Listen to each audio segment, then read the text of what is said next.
boy Jay Tuck. Early, man, early. We are about to get in, get this walk and talk in. Got a lot to talk about, man, especially after the Dallas Cowboys got, I don't know, like, I don't want to say embarrassed because it was kind of expected. You know what I'm saying? I don't know what to really call it, man. I just think that the Cowboys are kind of in a unique situation, and we're just trying to scrape and scrap to get to the end of the season. Let's go ahead and get it, man. Miles counted, man. Let's make every mile count this morning, man. Happy to be back home. I traveled this past weekend, went to Nebraska to visit my wife's in-laws, had a good time there, being around family. But for me, man, holiday season's over, man. Holiday season's over. It's cool. I love sitting around, chestnuts roasting on an open fire and all that stuff, man. But it's time to get back to work, y'all. It's time to get back to work, get back to business. And that's where my focus is. Heads up, we are about to go crazy. We are about to go crazy on this channel with the content, man. So y'all about to get bangers from up above. Let me make sure I'm straight. Make sure my tripod straight. Y'all about to get bangers after bangers after bangers. We are about to gear up for a phenomenal 2025. And we're locked and loaded, man. Y'all gonna get bangers starting today.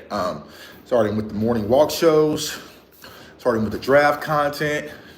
It's gonna be more evening shows, because now that the season is like kind of officially over, right? My calendar clears up a whole lot more, so I'm not all over the place. So starting today, I can really focus back on the channel, back on you guys, back to doing the content that you guys love and support. And we're gonna start dropping bangers, man. We're gonna apply pressure all 2025, man. It's like I said, around this time, what I really like to do personally, I like to reflect, right? I like to kind of sit back. New Year's Day is Wednesday? I like to sit back, reflect, kind of like analyze, right? It's kind of like watching film on myself, right? What are the things that I did good? What are the things I did bad? What do I need to improve for 2025? If I had a specific goal, why did I fall short of that goal, right? What did I do wrong, right? Where can I put that ownership, that accountability on myself to make sure the same thing doesn't happen in 2025, right? I think what we really need to do is learn to become men and women of our word. And if we make promises to ourselves, let's keep those promises, right? Let's keep up those promises, not be liars to ourselves, right? So that's where I'm at. It's like, okay, Tuck, you fell off fitness-wise, man. My mother-in-law, a big apple pie. Apple pie's like my favorite dessert. I sat, I ate, I slept. Didn't do much, wasn't moving much. Just kind of watching football around the house, just being lazy. All right, cool, I get it. But that part of me is over with. It's donezo. I'm not going back to that person doing that stuff ever again, right? I'm kind of just done, right? So today, we're up and early, getting these steps in. Then we're gonna hit to the gym. It's gonna be a bunch of a new year, new me push at the gym. Don't let that discourage you. If you're getting into the gym for the first time, don't be afraid. Don't let people discourage you. Don't let those people discourage you, right? Go in there and focus on your goals, right? I know a lot of people get new year, new me out. They're kind of afraid or, nah, to hell with that, man. We got goals to hit. Who cares what everyone else thinks, man? Good morning. Says, yo, good game. You wasn't healthy, but you have to start saying Jerry the Clown needs to understand he is not a genius. He got punked waking up. Jerry, this is just grease Tanner. Make you kidding me? Yeah, so there has to be some ownership on Jerry, right? I love that Eagles fans are trolling Jerry and saying, hey, man, we appreciate you, man. We appreciate the job. Because what has been happening with Jerry Jones, I feel like these wins have been giving a face sense of accomplishment with this team. And I feel like what we've been trained to do as a fan base is settle for mediocrity, right? Now, I will say this, right? I'm not a Rico hater. Like, I really don't have no bones to pick with Rico or anything. Like my comments, my tweets, my content is just about the betterment of the team, right? So I see that, oh, Rico got 1,000 yards rushing. The first undrafted free agent to get 1,000-yard rushing in week 16. And congratulations for Rico. And we have graphics and all sorts of things, Cool, right? Cool story. And I'm happy for Rico, man. Go for any player, right? Especially the ones that are undrafted. Go out there, get your money, get your opportunity. But don't expect me to turn backflips of excitement and joy. You know what I'm saying? Don't act like I'm not seeing Saquon Barkley go for 2,000 yards. You know what I'm saying? Don't act like we're not seeing Bucky Irving for Tampa damn near had more yards himself than our entire offense yesterday. Don't act like Derrick Henry's not at 1,700 yards, So I get it, right? 1,000 yards. Okay, cool, right? It took Dak Prescott to damn near tear his hamstring off the bone for that to happen, right? But it's like we have to stop, praising mediocrity in Dallas, right? That's not the standard. It's not the standard, y'all. It's like, yeah, we have to stop praising mediocrity. I just don't understand how, I'm older, y'all. I've seen those teams in the 90s. That's how I became a Cowboys fan. You know what I'm saying? But it's just this isn't the standard. This is not the standard of the Dallas Cowboys, right? We shouldn't be happy that, hey, we beat Tampa Bay, which is a good win, right? Or, hey, we went toe-to-toe with the Bengals. Okay, good game. That's not the Cowboys standard. The Cowboys standard should be championship or bust. You know what I'm saying? It's championship or bust. It's luxury. It's luxury. It's the best of the best. So why, when it comes to our stadium, Jerry's talking about the best of the best, right? When we talk about to our brand, everything's bigger in Texas, the best of the best. We want the best experience. We want the best this. We want the best this. Why don't we want the best football team? You see what I'm saying?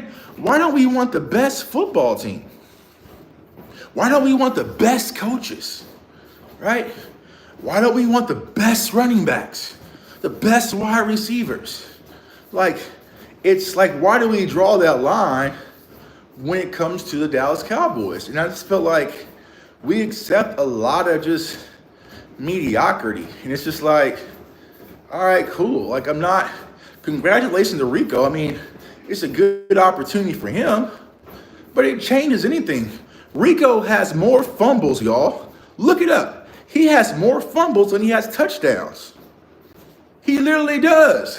He has one rushing touchdown. He has one reception, was versus the Steelers, right? He has more fumbles than rushing touchdowns.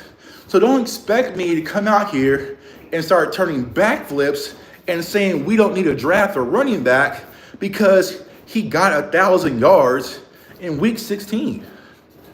You know what I'm saying? He is a good running back, right? He's a good running back, but he's not elite. He's not the best of the best. You mean to tell me that Bucky Irving couldn't have went for 1,000 yards? You mean to tell me Braylon Allen couldn't went for 1,000 yards? You mean to tell me Devon A-Chain couldn't have went for 1,000 yards? You mean to tell me, Ray Davis couldn't have went for 1,000 yards? You know what I'm saying? So we have to start keeping it real. Oh, yo, what's up, man? My dog, Vach, in the building, man. Hand to the boxing gym. Keep grinding, my dog. What's going on, bro, man? Likewise, bro. Super proud of you. All the accomplishment. We out here early, getting the steps in, getting that work in. We setting the tone for all 2025, man. Definitely. I ain't got to tell y'all to go follow Vach. Y'all know to follow my guy, Vach. Especially if draft season. And I'm going to keep it a buck. I'm not only saying that because he's here. I mean, I've said this numerous times. When it comes to draft season, there's only a slim few. There's only a slim few, you know what I'm saying, that really do it. They're really walking and talking. My dog Watch is definitely one of those. So we'll have to link up draft season as we gear up for that. We need Ashton Genty or our season to bust. Right. I don't want to say it's a bust if you don't get Genty, but if he's staring you right there in the face, y'all, it's different. It's different. It's different. I like Rico. Rico is cool, but I'm not, there's levels, bro. Like, and here's what people have to understand. When you're scouting players, and we're going to get into that today, the traits, there's traits when you're scouting players. The athleticism, the vision, the burst, the agility, the fluid hips, the balance, the run through contact. Like all these little things come up that makes the traits to make a great player, great, elite. Case in point, Saquon Barkley, right? We all seen the Saquon reverse jump, whatever that was, right? He has unique traits that not everyone has that can do that. See what I'm saying? I can't coach Rico to make that type of instinctual play that Saquon, right? I can't coach Rico to be able to bend a corner and make people miss and cut on a dime and hit his head on a goalpost like Bijan Robinson, right? I can't coach that, right? So these Genties, these Amarian Hamptons, these Caleb Johnsons, right? Even if you go back to, 2016 Zeke, right? They have traits that you can't coach. Like you can't coach that at all. Like it's God-given. Few players have it. A lot of players don't, right? That's what I'm after in the draft. You have to look at those caliber of players. Let's talk about it, right? Travis Hunter. Travis Hunter has God-given traits that you just don't have. You know what I'm saying? You're just born with it, right? You've been blessed. You're blessed and highly favored. Those traits and the things that Travis Hunter can do, other players just can't do. You're special. You're one-on-one, right? And that is the difference, right?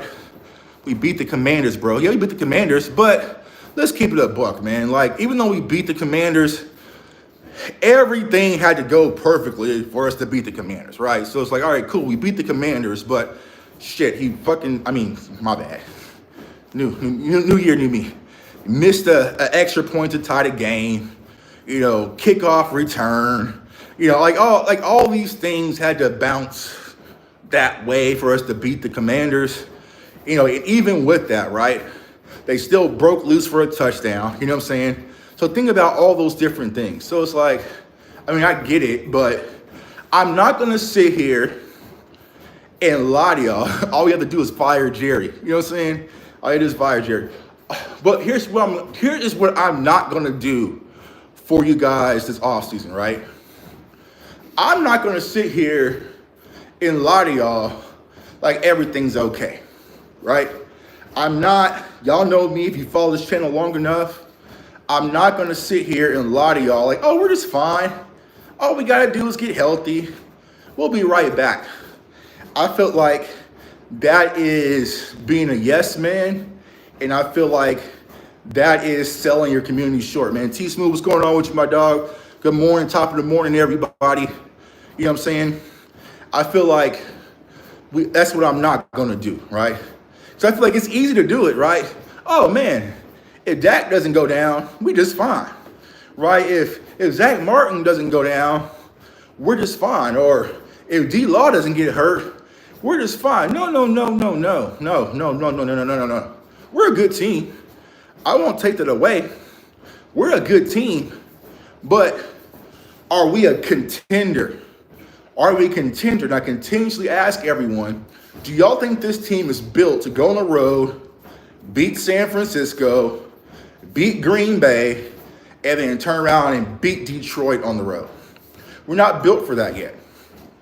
I feel like if the Cowboys are going to win the Super Bowl the way things are currently constructed, it's just getting into the playoffs and maybe God is finally on our side and we just get lucky. You know what I'm saying? We just get lucky. Saquon is him though. Facts. We need more hymns, right? And I know a lot of people are saying, yo, Tuck, you put too much ownership on the draft. No, no, no, no, no. Pause that, right? I don't put a lot of emphasis and ownership on the draft. Our organization does, right?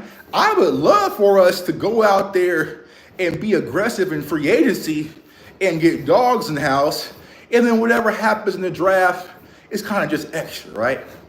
But that's not how we do it. That's not how we've done things, right? So for us, if we're going to get a Saquonist type of impact player or a Bijan type impact player or, a Chris Jones impact player, our only hope is just to get one in the draft, and that's the spark plug, right? That's the spark plug. So it's like that's just how it is, right? I hate that we're that way. You know what I'm saying? I would love for us to be like, know what, bro? We wouldn't made a trade, and I don't know, we wouldn't got a running back, right? And y'all remember last year, bro, a lot of people say, oh, Tuck, you wanted Zeke. You wanted Zeke. No, I didn't. We talked about Aaron Jones.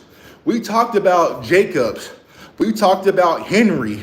Like, we talked about all these running backs that was available. We didn't get any. And then even after that, I wasn't even mentioning Zeke. I was still talking about drafting one. You know what I'm saying? I was still talking about drafting a running back. We didn't do it. So we were left over with what was left over. It's like the Cowboys go Christmas shopping on December 30th. You see what I'm saying? Like, that's how we do things. You know what I'm saying? That's how we do things. We're going Christmas shopping today. That's how we do things. We're always reactive, never proactive. You know what I'm saying? We're always reactive, never proactive. You know what I'm saying? So that's part of the problem. But the real part of the problem is when it comes to the Cowboys, everybody's comfortable. Everybody's comfortable. There's no accountability. I keep asking you guys this, and we got a lot of new viewers. First of all, thank you, welcome. Hit the subscribe button. But if everybody in the chat, answer this one question for me. Let me stop so you can hear me clearly. Since the Cowboys lost to Green Bay last year in the playoff time in January, right? Who has been held accountable since that loss? Who has been fired, let go, or cut since Green Bay? I'll let y'all comment and answer in the chat. Go ahead. Nobody has been held accountable for the Green Bay loss. Not one person. Not one person. Not a general manager. Not a coach. Not a player. Not Dan Quinn. Dan Quinn could have returned. If Dan Quinn wanted to, he would have still been in Dallas. Hey, what's going on, sis? Good morning. Good morning, Sadiqa. Good morning. Dan Quinn, if he wanted to, he could have still been here.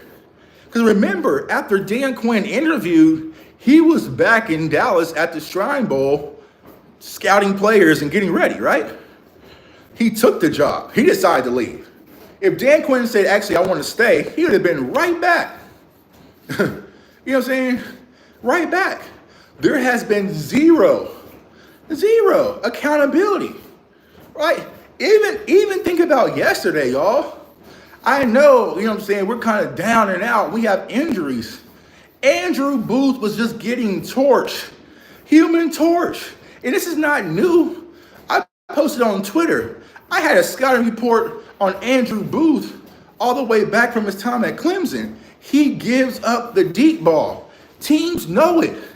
I had a scouting report on Andrew Booth from college at Clemson saying he can't guard Michael Gallup. He'll get beat deep, But they put him out there, and what's Kellen Moore and Kenny Pickett do? Oh, Andrew Booth lined up on Smitty. Got him. Got him. Now, I will say, Andrew Booth, thank you, right? I will say thank you, Andrew Booth, from getting torched like that by Devontae Smith. Because if you haven't seen online, I'm in Des Bryant's fantasy league for $25,000, and I was in the championship, and I won. I won 25 racks. Yeah, Team Tuck, Team Jerry makes me drink $25,000. I won it. So thank you, D. Smith, for going out there and lighting up Andrew Booth. But also gotta give a huge shout out to my tight end, Trey McBride. Trey McBride helped me down. Salute to my girl Peyton. She had a good fantasy team. I had to go against Jaden Daniels and Derrick Henry. And I'm telling y'all, on Christmas, I thought it was a wrap. I thought it was a wrap after Derrick Henry went crazy. I was like, man, ain't no way I could win. And Trey McBride said, hold my drink, Tuck, I got this. He was like, hold my drink, man. You know what I'm saying? Hold my drink, bro. I got you. You know what I'm saying? And then Devontae Smith went crazy. Jamar Chase. Everyone kind of stepped up. You know what I'm saying? So thank you, Andrew Booth, as well. Appreciate it. CFO, would you take a quarterback if you were the GM of the draft, Ward, Sanders, if you were able to jump in front of them both? I wouldn't take a Ward or Sanders, but I know it's a hot topic button. I personally would look to draft a quarterback like we don't have a fourth. We traded it for Mingo, right? If we had a fourth or a fifth, I would consider drafting a quarterback. Let's say like a Jalen Milroe or a Dylan Gabriel fell to me, I would. Now, it is a topic of discussion that a lot of Cowboys fans aren't prepared to have, right? And here it is, Zay Tuck said this, they're gonna clip it and say this. I'm not saying I'm out on Dak. You guys know I love Dak, right? I think he's a solid quarterback, and I still think we can win with Dak.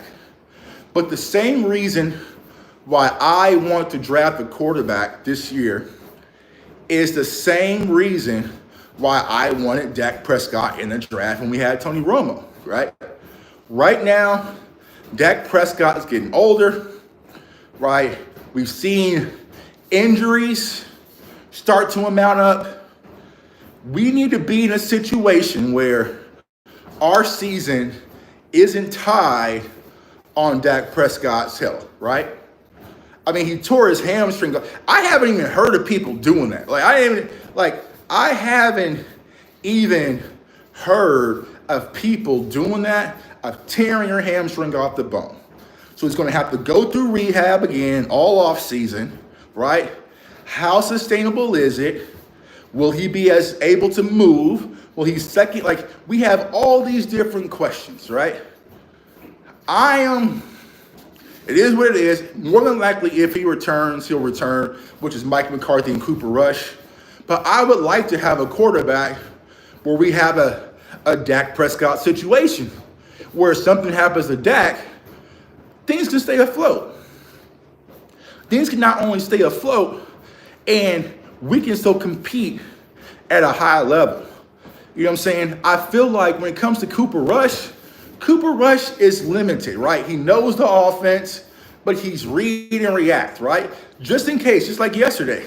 Why was CJ Gardner able to jump on those interceptions? Because Cooper Rush is a one-read quarterback. He stares, drops, and throws. I'm honestly surprised other corners don't jump his routes a lot. You know what I'm saying? I'm honestly surprised they don't, right? But I think with the absence of CeeDee Lamb yesterday too, they're like, I'm jumping that, bro. Because think of it like a Madden vision cone, right? Y'all remember the old Madden vision cone? He would be in a situation where he'll be watching, locks onto a wide receiver, and the ball comes out. You know, doesn't have the arm strength, not accurate, not mobile, right? So I get it, right? He knows the offense. He knows the Mike McCarthy offense. But I would like to have a quarterback where it's like a situation where, all right, Dak is down, but we can build off of this, right? Now, maybe we had one, right? Maybe we had one, and we'll never know because we burnt a fourth-round pick on a guy who only played in preseason. You know what I'm saying? He only played in preseason. So if we had something special in Trey Lance or we didn't, who knows? It'll just be a mystery, right? But you had a guy that had all these traits, arm talent, right? Wasn't the most accurate. Mental game was not really there. Footwork's a little bit adjustable. Athleticism out the wazoo. Strong, hard to tackle. So we had those traits. But we gave a first round pick for a guy, and we knew that our season was over, and we were down by 30, and he still did not get any playing time, bro. Trey Lance did not get one snap. Not a wildcat snap, not a read option snap, not a zone read, not an RPO snap, not a red zone snap, not a QB. He had 0 snaps, right? So we'll never know if we have that guy, right? So we need to go out there and get a young quarterback that's equipped for the possibility if something was to happen to Dak, the foundation of our team doesn't fully crumble. Yeah, Cooper Rush can win a few games. Cooper Rush will win you a few games. He'll win you more than enough, right? But when it really gets to the thick of things, he's not beating those killers. He's not. I think someone said that Cooper Rush has 6 starts, 5 starts, something like that, versus Philadelphia, and like 5 or 6 starts and like 5 interceptions. Like, they often turn Cooper Rush into a pumpkin. You know what I'm saying? Now, if you had a Genty, right, and you had a strong run game, you could go with a younger and experienced quarterback and still survive. How do we know, Tuck? How do you know? Well, in 2016, we did it. We had Ezekiel Elliott. We had Dez Bryant. We had our offensive line. We had a decent defense, not great, but we lined up behind that offensive line and Zeke. We ran the ball where our running back was our number 1 threat, and Dak was told just to manage the game, take easy throws. If you see it, go with it. If not, don't force it. And we played this slow, boring style offense and had one of the best seasons in Dallas Cowboys recent memory. It's okay. And this was my comments last week about Cooper Rush and Dak Prescott. It wasn't about comparing the traits. I'm no idiot, y'all. I am not crashing out like that. But what I'm trying to say, the Cooper Rush offensive approach that we use, we need to see that apply with Dak. You know what I'm saying? We need to see that apply with Dak, where it's run heavy, RPOs, read options, zone reads, play action, quick throws, bring them in and attack downfield. Let's see that. Let's see that orchestrated. Thanks, sis. Let's see that orchestrated, right? But in order to do that, we got to have the pieces. You know what I'm saying? I don't think we have the pieces. And you're seeing quarterbacks around the league, right? Who is everyone talking about being the MVP right now? They're talking about Lamar Jackson again, right? But what everybody is ignoring is the Derrick Henry impact.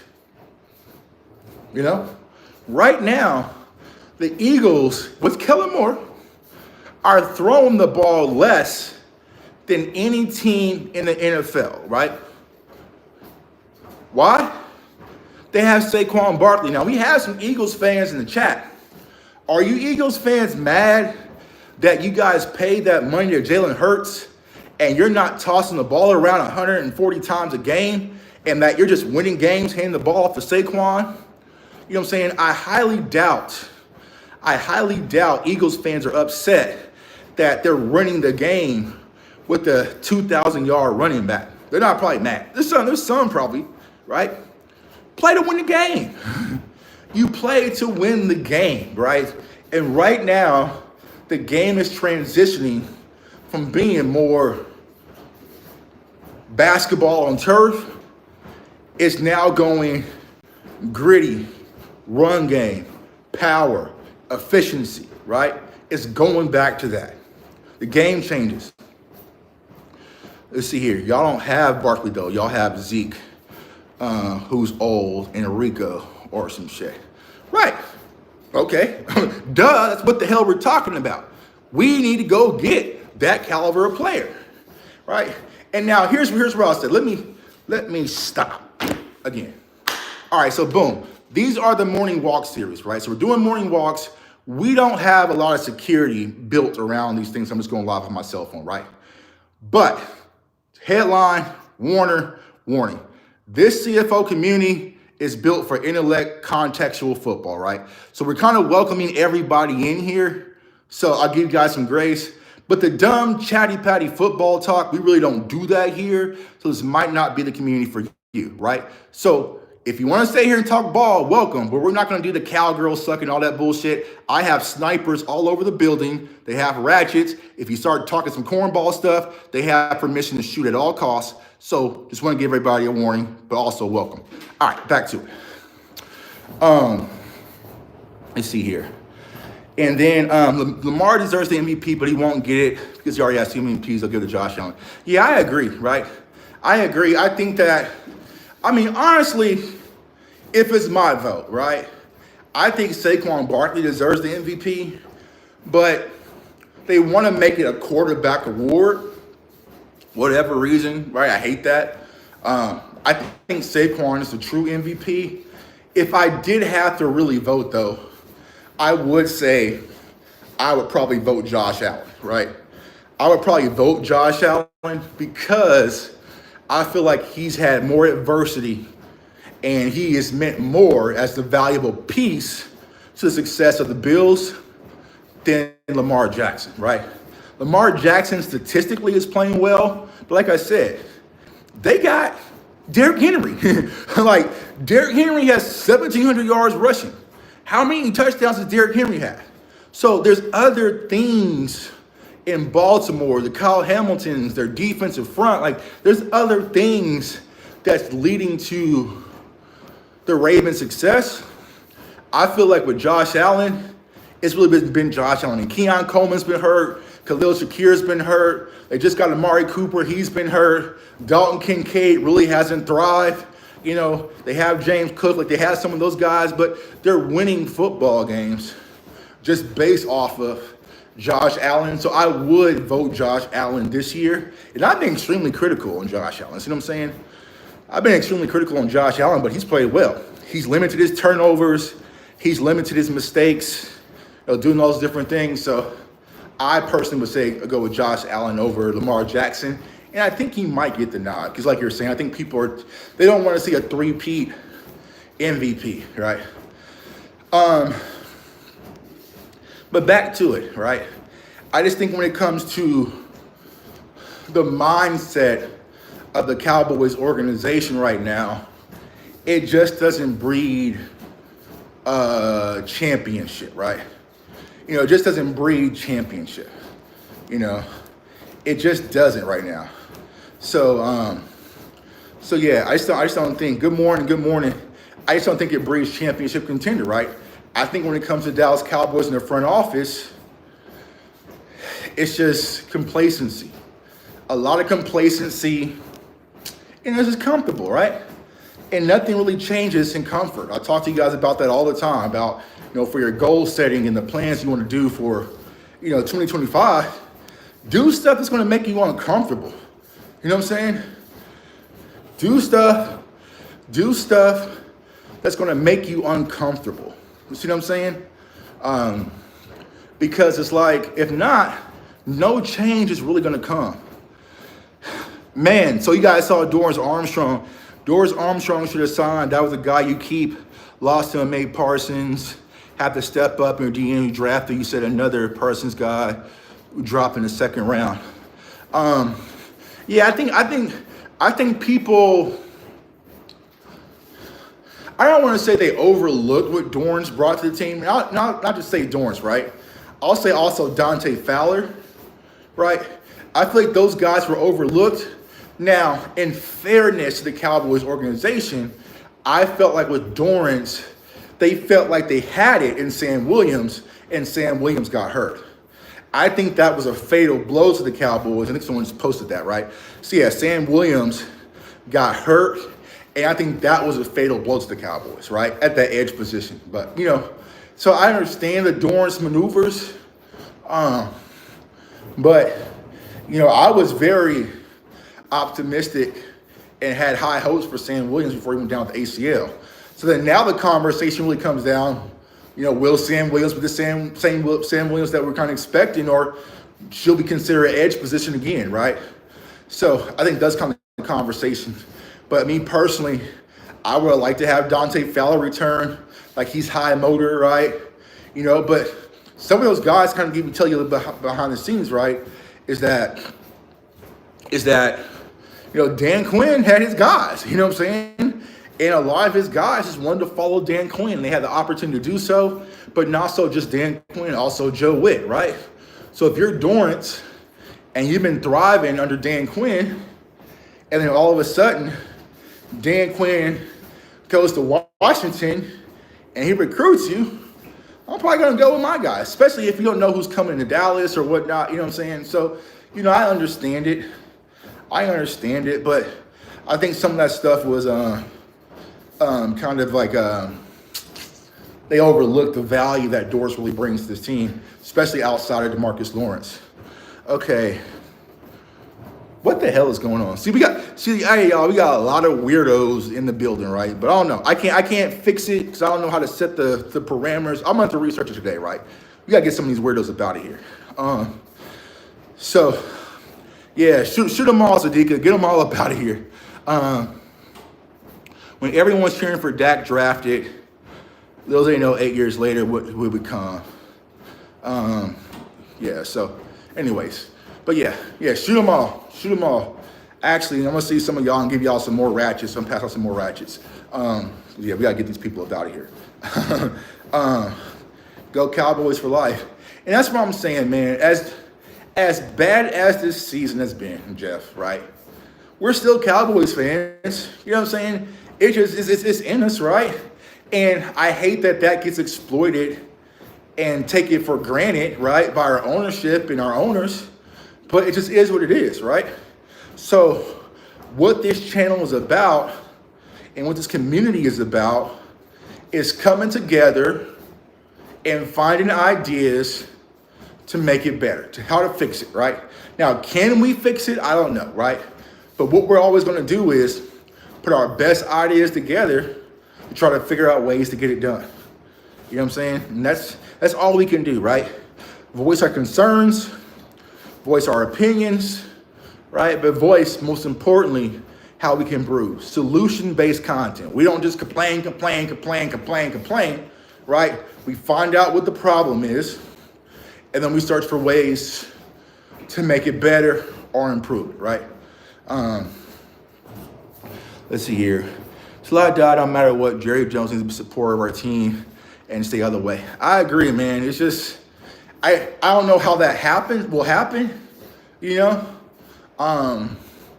don't know how that will happen, but it needs to be. It needs to be a situation where he just goes out the way. He does too much. He pours gasoline on things that doesn't need gasoline. The media frenzy he constantly causes, like all sorts of stuff. Now, there is an interesting conversation piece, and I haven't spoken about this, and I might talk about this today, right, in today's video.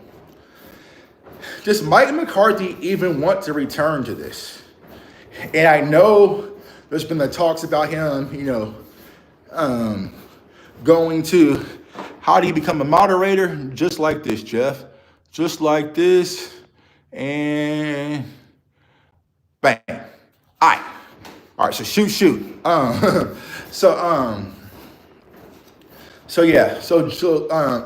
Does Mike McCarthy even want to return? And that's a fair question. That is a real fair question. Does he even want to return? Bam, we're gonna pass out ratchets. See, I told y'all spam bots, be careful, man. We passing out ratchets, man. Like Killmonger. Like when Killmonger and Black Panther went to the hood and went to Wakanda, and start giving him all these space guns. Now we're gonna get some of y'all trolls and bots up out of here. But does Mike McCarthy even want to return? Right? Does Mike McCarthy even want to return? I don't know. Now imagine if we hitch our wagon to Mike McCarthy and he says, you know what? I'm good. I'm good. Imagine if, you know what I'm saying, I'm good, bro. Actually, I'm going to go over to New Orleans or I'm going to go to Chicago. You know, I'm going to do, you know what I'm saying? I'm going to do something, you know, different. You know what I'm saying? Then look at the void that would lead the Cowboys in. You know what I'm saying? You know what I'm saying? That's look at the void that would lead the Cowboys in. But then that's when it gets scary, right? That's when it gets scary when maybe they make Mike Zimmer the head coach, or maybe they go get Kellen Moore, or like if Jerry has to scramble, it'll get scary. You know what I'm saying? You know what I'm saying? Bro, blocking everyone that talks about marriage. Someone must have heard him. Because we ain't here to talk about marriage, bro. I'm happily married. Like what? Like we ain't here to talk about marriage. Like we're talking about football, bro. And we're not taking no marriage advice from y'all. Y'all best bet try to merge team with the Eagles. Never. That'll never happen. So yeah, I mean our best bet, here's how you fix it. Here's, in my opinion, my humble opinion. One, Jerry needs to find a coach that he really wants, right? If he really wants Mike McCarthy, then you really go after Mike McCarthy and make him feel value, right? So whatever coach, whether it's a Ben Johnson, whether it's a Bobby Slowick, you know, Brian Flores, which will never happen, right? So if it's that, go get the coach that you really want, that you think can change the tide, and then you give them full control and you get out of the way. But not just you, your son, right? And just kind of give you guys a preview, breaking news.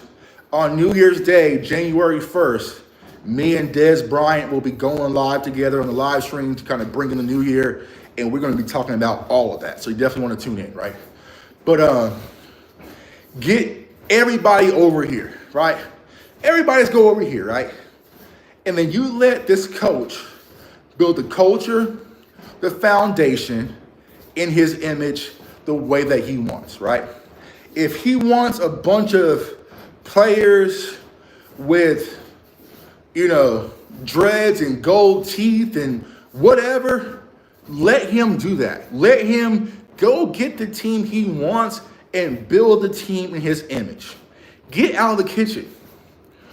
Like, always give this scenario, right? You guys know I'm a Dallas Mavericks fan, right? Mark Cuban used to be the same way as Jerry Jones, right? Used to be all in the interviews, all on the radio, you know, all in the videos, all on the court, all in. So finally, Mark Cuban says, you know what?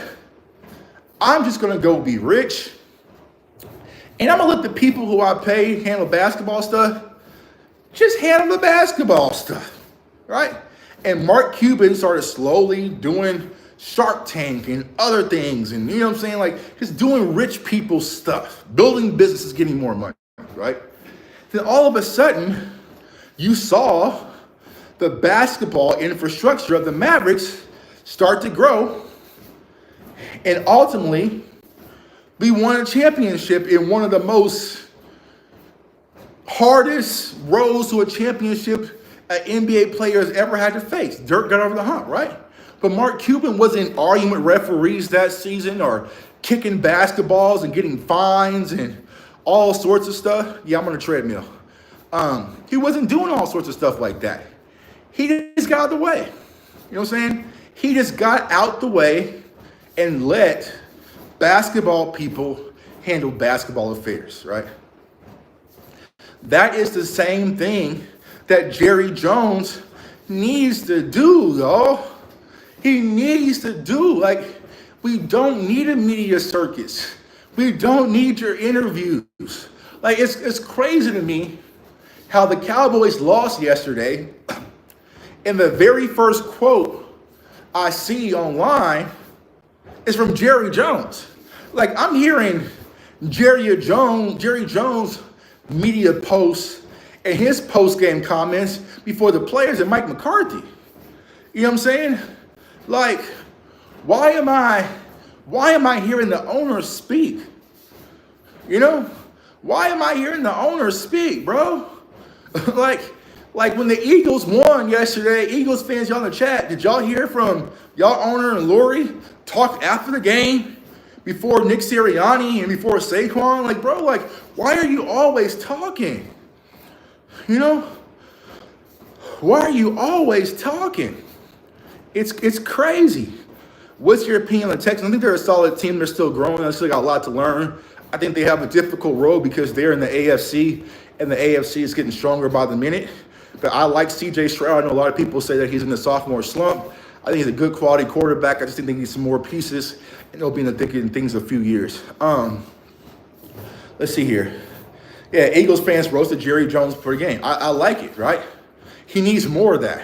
Jerry Jones needs bruises to the ego, right? So I feel like what happened is, you know, we were starting to fire Jerry, the GM movement, and there's a lot of people that were coming down on Jerry. Media was pressing Jerry, asking Jerry tough questions, and he was the laughing stock on 105 through the fan, and, you know, all sorts of stuff like that, right? But then what happened was we won a few games, right? Won a few games. Then they started easing up a little bit. Hey, you know, I saw multiple writers, not to call anyone out, saying, hey, the Dallas Cowboys actually have a good cluster and good players.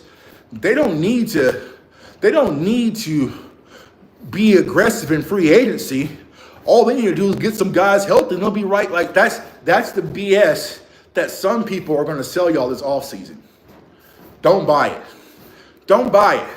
That's my number one message to you, Cowboys Nation. Do not go into this offseason thinking that we're a championship contending team and all we got to do is get healthy and have a decent draft and we'll be able to compete with the Ravens and the Chiefs and the 49ers and, you know, all these different teams, the Eagles and all. Like, we're not built for that yet, you know? We're not built for that. How long you been a Cowboys fan? All my life, man. I was born and raised a Cowboys fan. We can only beat the super bad teams, right?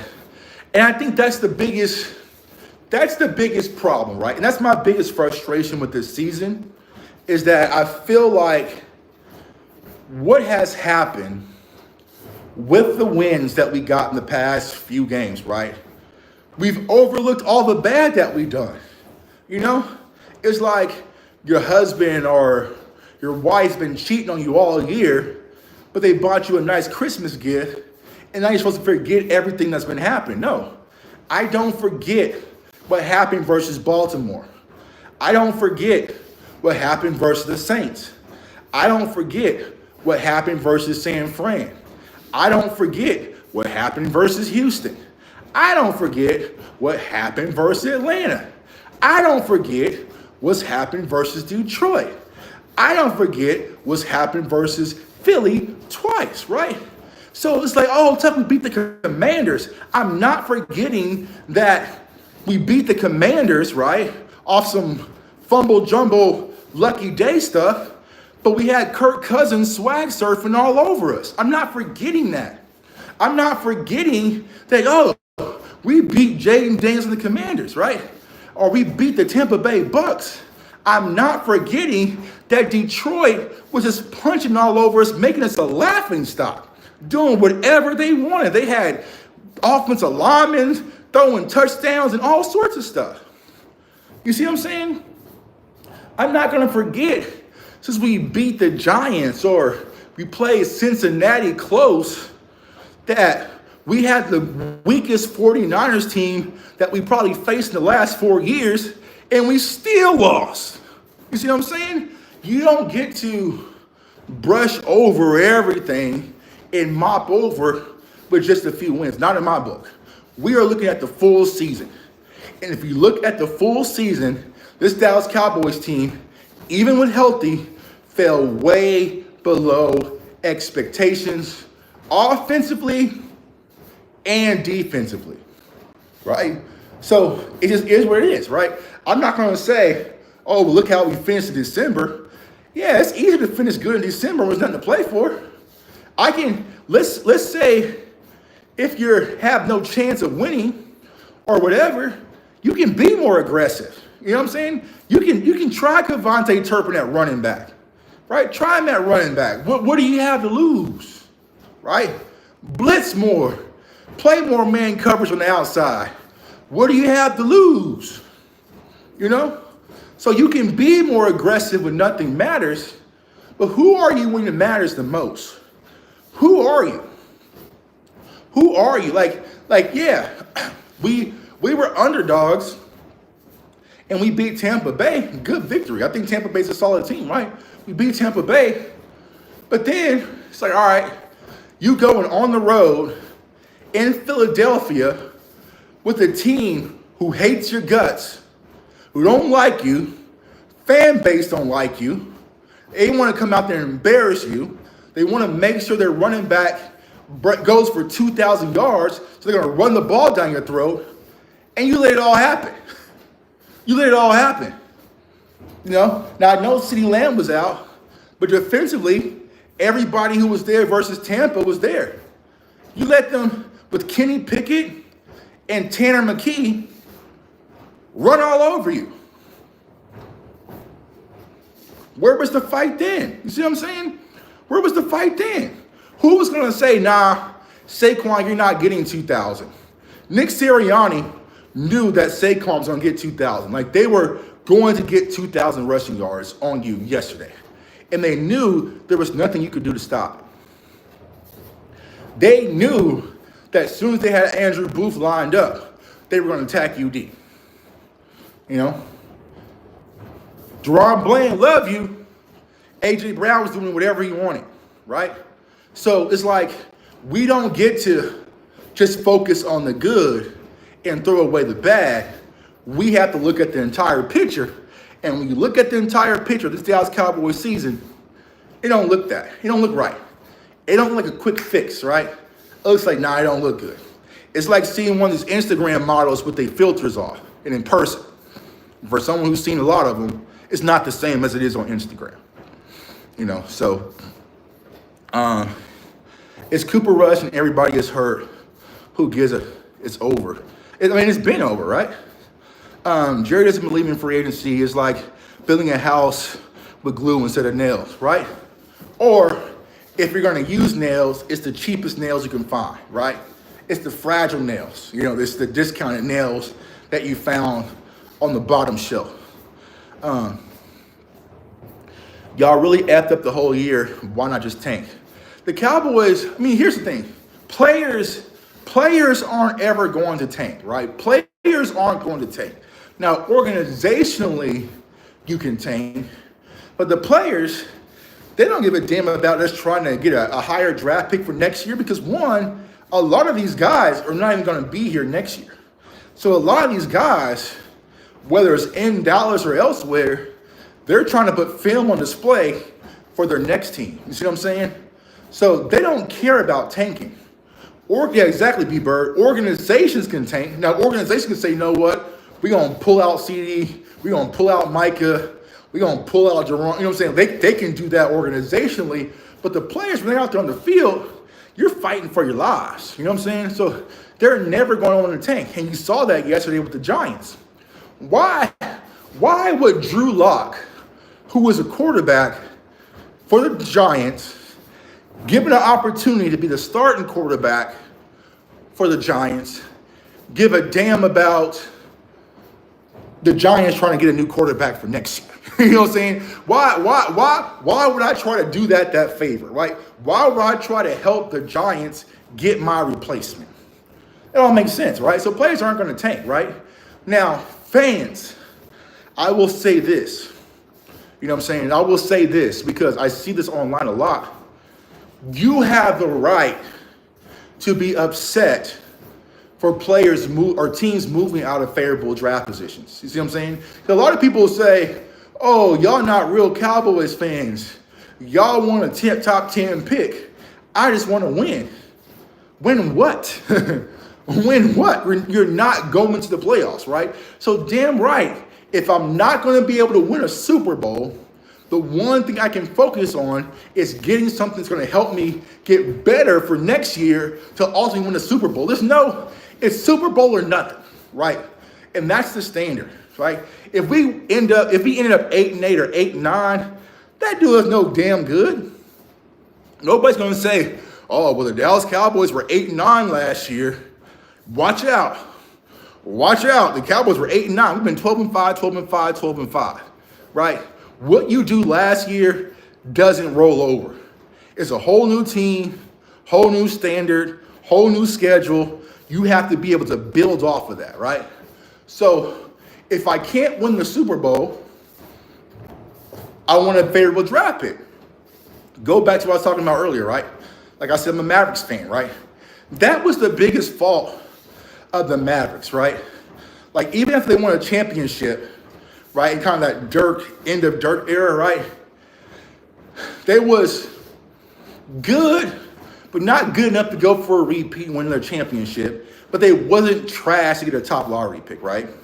So Dirk would kind of win games, do his Dirkish things from time to time, and then we'll end up with pick 17 or pick 18 or maybe pick 21 or maybe pick 14, right? Then finally what happened?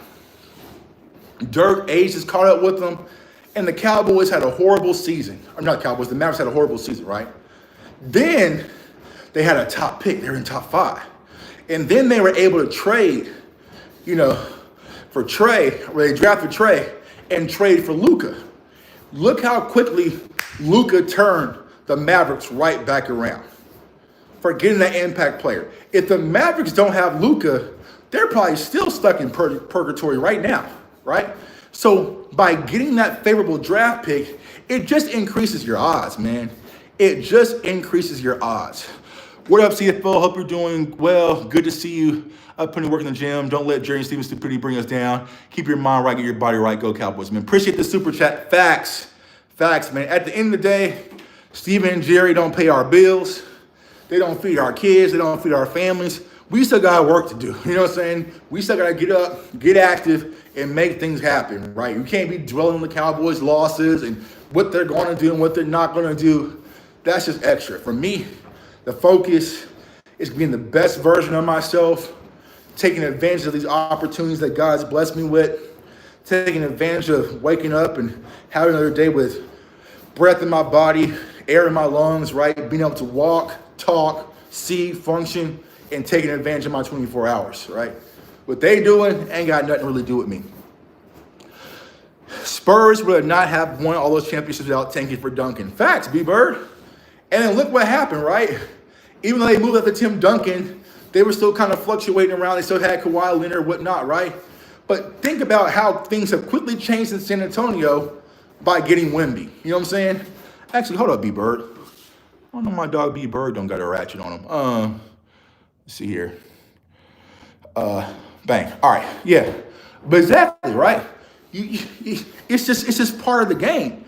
Either you're in it to win it all, or you're trying to put this best situation forward for the following season. So I'm never going to sit here and act like, oh, y'all Cowboys fans are mad that we lost, and now we're going from pick 8 to pick 17. You're a fake fan. Nah.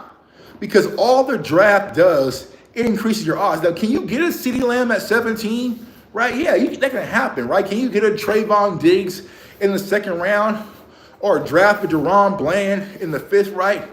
But what you're doing by having a top 10 pick or an earlier pick, you're increasing your probability of success. That's all you're doing, right? Would you rather draft a player that has 85% chance that he's going to turn into All-Pro or one that might have a 45% chance, right? It's just simple mathematics, right? There's a much probable chance that Mason Graham is going to be an All-Pro, right? There's a much higher chance that Travis Hunter is going to be an All-Pro. You see what I'm saying? Now, it can still bust. It's still a gamble, right? But your chances drastically increase being that top position. Think about the Giants, right? Look at the Giants situation, right? Last year, They had it, right? They had it. They had it, you know. But they had it, and then you win a few games with Tommy DeVito. Think about how different the Giants season this year would be if they were the ones with Jaden Daniels, right?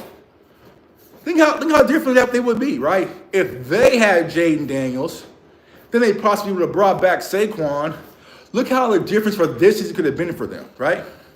Now, I still think Malik Neighbors is phenomenal, but it changes, right? Just like what happened to the Giants yesterday, or look what happened to the Raiders, right? The Raiders, we all know the Raiders need a quarterback. They need a quarterback bad, right? They had it. They won a meaningless game, and now they're out the quarterback market. Now, could they still, maybe they draft a Carson Beck, and Carson Beck turns out to be the best quarterback in the draft. It could still happen, but the odds aren't working in your favor like it would be with the Cam Ward or Shedeur Sanders. You see what I'm saying? So yeah, you have the right to be upset. You know what I'm saying? So, yeah, do you know Mark Holmes? Yeah, Mark Holmes is my dude. Yeah, that's my guy, man. So to Mark Holmes, man, Godfather. Whoa, I'm a Michigan fan. Y'all bet not draft Mason Graham. We did the Mason Graham film session. I think Mason Graham is phenomenal. I think he'll be top 10. I know Cowboys fans would lose their minds about drafting their defensive tackle out of the University of Michigan. So I'm not bringing it up. You know, I think he's top 10. To be honest, though, yeah, I'll say he'll be top 10. The way this draft is, right? But, you know, I watch players like Aiden Hutchinson at Michigan, right? I feel like Aiden Hutchinson was different. You know what I'm saying? So it's like one of those things. Like, I like Mason Graham, right? Yeah, you need to move up to get Graham. He might be top sixes. You know what I'm saying? He might be top sixes. You know, give or take. But it's like, I think it's more about the draft versus the player, right? And no knock to Mason Graham. You know, it's like, I saw how Jalen Carter slid, right? I saw how Jordan Davis kind of slid. You know, I saw, Chris Jones slide. Like, so I saw players who I felt like were more impactful in college than Mason Graham slide. But I think with this being a short quarterback market, short wide receiver market, cornerbacks are kind of I think it's going to give you the opportunity to go get a Mason Graham. You see here. I move up to get Graham. It depends on what's there. You know what I'm saying? It depends on what's there. Because think about this, right? Like, I know I'm a Florida State guy, right? Think about what the Rams were able to do with my nose by getting a Jared Verse and Braden Fisk. Like, Braden Fisk slid all the way into the second round, right? And if I'm doing compare and contrast, right, I don't see Mason Graham a whole way up here compared to Braden Fisk. You see what I'm saying? So, like I said, it's going to be more draft dependent. So, yeah, y'all might get FSU quarterback for real. Hell no. DJ, hell no, bro. We're not bringing him to Dallas. No, sir. I want NFC East teams to know if you throw the ball, I got 2 shutdowns waiting to attack, and I'm hiring Wink, former DC, bringing in pass rusher, giving Dak a pay cut, trying to pursue a pass rusher. Now, of course, like, Dak is going to probably restructure, y'all. Here, fun fact of the day, right? Dak Prescott's contract has no impact on us not making moves, right? And I hate that narrative that's been out there that the reason the Cowboys aren't aggressive in free agency is because of Dak, right? Dak Prescott was a 4th-round draft pick who played, 4 years on a cheap contract, making $2 million, $3 million, like minimal, peanuts, right? Were the Cowboys aggressively attacking free agency? No. Even when they franchise tagged him, were they attacking free agency? No. This has nothing to do with the Cowboys contract. They can always restructure. They can earmark money. They can move. We're going to lose so much value in moving on from probably DeMarcus Lawrence, and depends on what happens with Zach Martin. And there's going to be so many different avenues the Cowboys can do to free up money. But what they're going to do is sell a lot of people that is Dak's fault, or it'll be Micah's fault, right? It's Micah's fault, right? So it's just like the Cowboys organization. What's up, my guy, man? How you been, bro? How you been, man? I hope you still cooking on the road. The Cowboys organization has to understand on Wednesday, it's 2025. And what do I mean by that? It means that we can all go to websites, we can open up our laptops and see how these contracts are structured, what the voided years are, how the money can be moved. There's calculators. Hell, we have AI calculators, right? We can now see the books for ourselves. You see what I'm saying? We can now see the books for ourselves. The Cowboys have to quit this lie that it's still in the 90s and we don't know how caps work, restructuring work, voided years work, like your dead cap. Like we don't know how those things work. We're smart enough these days, Jerry. We're smart enough these days, Steven, that we know you can move this money around and create almost, I think I saw it yesterday, right? The Cowboys could do two restructures, and clear up $115 million worth of cap space. With two players, two simple, come sign this. Now we got $115 million of cap space. And that's before the new salary cap even comes in, right? So we can do it. The question is, if we can, the real question is, do they even want to? Do they even want to? That's the real question. That's the real concern. That's the real conversation piece. And I don't think they do. I don't, and I'll let you guys comment. Tell me, you know what I'm saying? Do you think Jerry and Stephen Jones right now are so pissed how this season is gone that they're willing to do anything and everything to make sure that we're competing for a championship next year? Like, let me ask you this, simplify, right? Do you think Jerry and Stephen Jones are as pissed as you and I are about the outcome of this season right now? Comment in the chat, let me know. They're not. They aren't. I'll tell you this. Jerry and Stephen Jones damn sure ain't up at 4 a.m. talking about the Cowboys like we are right now, or 5 a.m, whatever time it is right now. They damn sure ain't doing it. They sleeping good. They ain't lose no sleep after last night's loss. They not pissed after last night's loss. They not embarrassed. They don't have to go online on Twitter and Facebook, and a lot of the Cowboys fans that live in Pennsylvania, or go in these group chats on YouTube and get shit on by Eagles fans and other fan bases and made fun of constantly. No, we have to wear that. We have to wear that, right? My guy Sadiq, my girl Sadiq has to wear that. My guy, Trucker's Life has to wear that. CD has to wear that. You know what I'm saying? Oh, my guy D. Carr has to wear that. B. Bird has to wear that. J. Tuck has to wear that. Boss Cowboy has to wear that. CF, Cowboys fans only. My dog Rome, DMV, Law Nation, Vosh. We all have to wear that bullshit. We're the ones that have to wake up furious. We're the ones watching hours and hours of film how to fix this and try to find solutions. We are the one who bleeds this, and we suffer the most.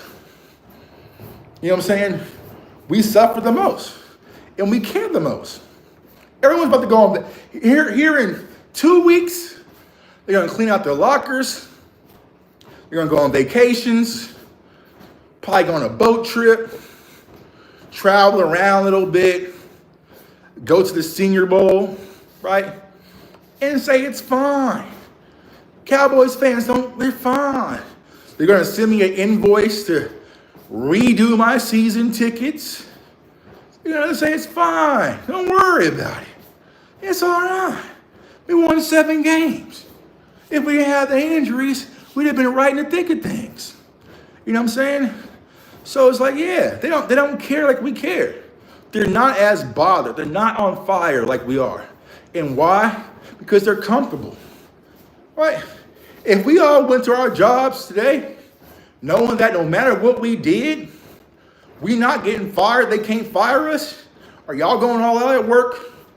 You know what I'm saying? Are y'all going all out at work? Are you laying it all on the line? Are you working overtime on New Year's Eve? Are you working overtime on Christmas? If you knew no matter what you did at work, you can't be fired. Nah, you probably gonna take a long ass lunch break. You probably gonna leave early on New Year's Eve, right? Maybe take a few meetings, not have your Zoom camera on. Like, you aren't gonna work and give your all if you know no matter what you do, you can't be fired. When it comes to Jerry Jones, Stephen Jones, the whole Jones family, right? No matter what they do, they good. So why not? No matter what, if the Cowboys win 4 games, I make money. If the Cowboys go undefeated, I'm making money, right? And I can't lose my job. There's no urgency. Howie Roseman has to be aggressive and make things happen in Philadelphia. Because if not, Howie's fired. They'll get a new guy in, right? So every year, he has to keep going. He has to keep pushing. He has to improve. He has to, you know what I'm saying? You gotta keep pushing. Jerry and Stephen Jones don't have that pressure. There's no pressure. There's no pressure on any of them. You can get away with it. They don't care how teams are doing this season and don't care about getting to the playoffs. Jerry said last year off season, that's how I know to create the money. That's what I need to win. Yeah, it's all about branding, all about marketing, all about the show, right? But football just isn't the main thing, right? Because football doesn't have to be the main thing in Dallas anymore. You see what I'm saying? They are too rich. You know what I'm saying? What's up, my guy? Hey, my dog Rome, CFL, Cowboys fan talking to building. What's up, bro? Up early applying pressure. We applying pressure, bro. I told you in the chat, man, we about to apply hella pressure. It's separation season. You know what we talked about, man. It's time to go crazy. It's time to go crazy, man. These people got me messed up, dog. They really got me messed up. We about to apply pressure. You know what I'm saying?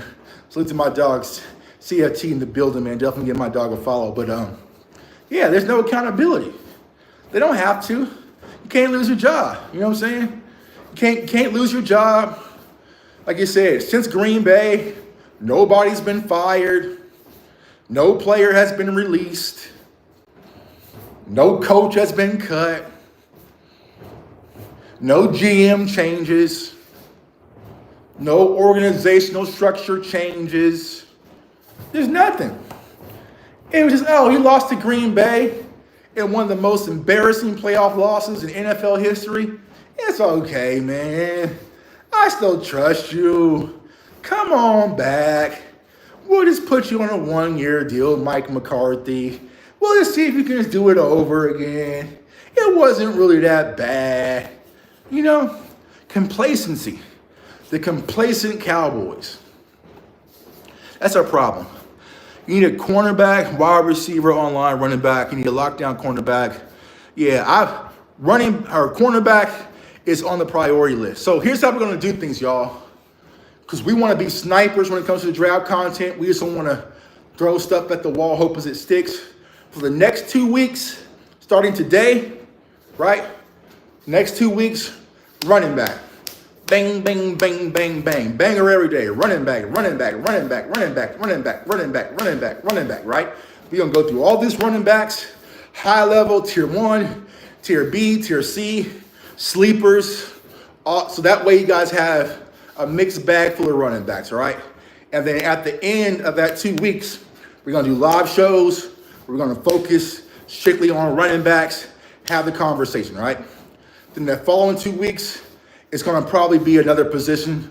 I think that cornerback will probably be the one, or wide receiver, because I know that's what you guys want. So probably wide receiver, wide receiver, wide receiver, wide receiver. We're going to go through X's, we're going to do slots, we're going to do Z's, we're going to go through tall bodies, we're going to go through, all that stuff, film-wise, right? And then after 2 weeks, we're going to focus just on wide receivers, sum it up, right? So then that way, as we're starting to gear up let's say March's draft season, you guys will know the top elite wide receivers. You will know the third and fourth round opportunities, and you'll know the day 3 guys, which are kind of sleepers that can really have impact, right?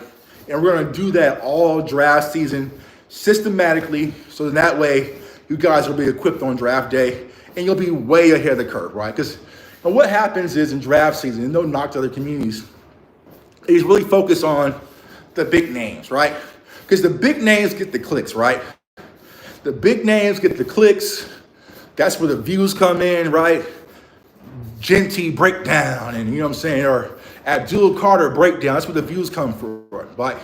But for me, where I find value doing the draft content is like, I want you guys to know about my guy, wide receiver Jalen Royals out of Utah State. Phenomenal kid, small school kid, right? But he's a dog, right? You know, I want you guys to really know about, you know, Tej Johnson and some of those guys out of Oregon, right? Not every tier A cluster, right? I want you guys to be well versed when it comes to your draft knowledge.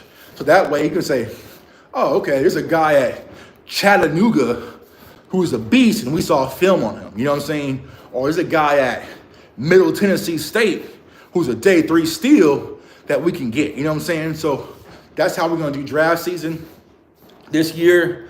And then I'm also working on a lot behind the scenes to get a lot of these guys on the platform, so that way we can have these conversations. You can kind of see them up front, close and personal, as we gear up for the draft. Now, I'm not going to Green Bay. It's hard as hell to get to Green Bay. There's no hotels available in Green Bay. You know, in Green Bay really just ain't my vibe. You know what I'm saying? I'm more of a Miami, Vegas type of guy. You know, in Green Bay, Wisconsin, I just don't feel tuckish. You see what I'm saying? So I probably won't be at the draft this year, or I don't know. I might go to the combine instead. But we're definitely about to take things to a whole nother level. Draft season. Y'all know draft season, that's my favorite time of the year anyways. See, you couldn't pay me to go to Green Bay or Philadelphia. Yeah, it's just like, I mean, it's so hard to get to Green Bay. And like, honestly, for the draft, man, they have like Motel 6s are going for like $2,000 a night for the draft. You know what I'm saying? So I'm like, I'm cool. You know what I'm saying? I'm kind of cool on that. I'm kind of cool on going to Green Bay. So I might do something like a draft show, a live draft show. Might do it in Dallas. So if y'all in Dallas area, y'all might be able to pull up and we might do it live, host everything live, do the stream live. So we'll work on it. We'll get all that stuff ironed out. You know what I'm saying? But draft content starts today, for real. You know, but like, remember, y'all, you can't rush the process, right? Because a lot of these players, what's up, my dog Lou in the building, man, definitely follow my dog Lou.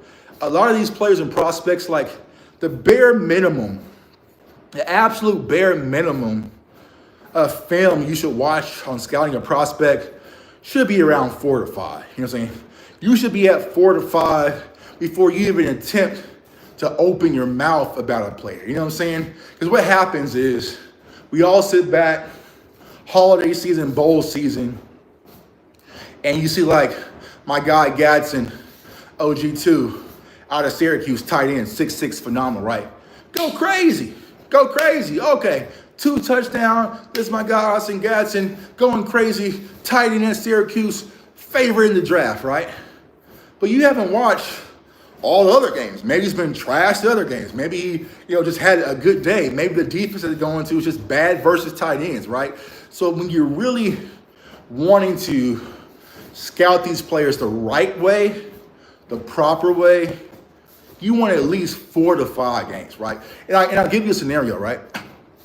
Right now, I'm working on Ollie Gordon, right? And so the confusing part as a scout, kind of going through the process, right, is Ollie Gordon who he is this year versus who he was last year, right? And that's my inner battle I'm having as I'm going through this Ollie Gordon film. So I'm watching last year's film, and I'm also watching this year's film, and I'm trying to see, is the traits different, right? Is his vision off this year compared to last year? Because last year, Ollie Gordon was the Genty that everyone was talking about. Last year, Ollie Gordon could do no wrong, right? Right now, I hear people talking about he might even be a day 3 pick or undrafted guy, right? So who is he really, right? So some people might look at Ollie Gordon and be like, he's not in my top 10. I don't have him this, I don't have him ranked, right? But then we have to find out, okay, maybe last year's who he really is, but maybe he had bad coaching. Maybe it was a bad team. Maybe it's a bad offensive line. So what we're doing is, I'm doing right now is, I'm really studying and trying to merge season to season. And we'll get to the Ollie Gordon film this week as well. But then that way we can sit back and say, okay, what really is it? What really happened? Is there an injury, right? So those are all the little things that goes into scouting properly. Now, if you want to be lazy, you can just toss shit out there and you have a big enough channel, people just listen to you, right? But if you really want to do things the right way and be a real draft wizard, you got to have fun. You know what I'm saying? Like, for me, draft season is like hooping. You know what I'm saying? Like, if I just play basketball, like I'm just on the court. So I can sit there and watch draft film all day. Like my wife would tell you, we were in Nebraska and I was up to like 2 in the morning with my ball out, just watching film, you know what I'm saying? Working on my spreadsheet, getting right, you know what I'm saying? Working on my handle, getting right. It's hoop season, you know what I'm saying? So it's like, I get to the point where when draft season comes, probably around February, I'll probably be day 3-ish, you know what I'm saying? But the main 2 days, day 1, day 2, I'll be good. You know what I'm saying? I'll be good there because I watch these kids, I study them to a T, where it's all up here. You know what I'm saying? So you'll be like, yo, Jay Tuck, what's your thoughts on Tyler Warren? Tyler Warren, you know what I'm saying? Boom, catch radius. I watch this game, this game, didn't like this game, and saying boom, boom, boom, and we're ready to rock. You know what I'm saying? Yeah, I think, draft season is fun, man. Draft season is fun. I love draft season, man, because the thing about it, Lou, when it comes to draft season, there's no, we're bounded, right? We're as content creators, right? We are bounded by our fandom, right? So if I come out and say, listen, I don't think the Cowboys are going to beat the Eagles, right? A bunch of people on our channels will be like, Tug says the Cowboys going to lose to the Eagles. He's not a real fan. Why would he say that? That's why I don't rock with Tug, because he's just a hater. He's always negative, this and that, right? So you're bounded by your fandom when it comes to covering your team or the Cowboys, right? When it comes to covering the draft, it's just black and white football.